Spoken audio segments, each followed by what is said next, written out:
In this video, we'll go through step by step and replace the battery in this Audi S8 key fob.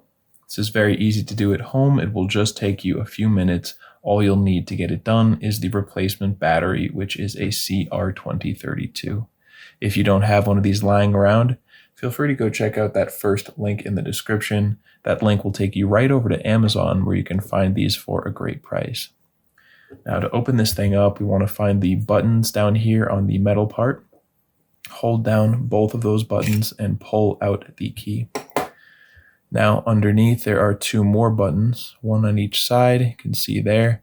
You're going to hold both of those down and pull.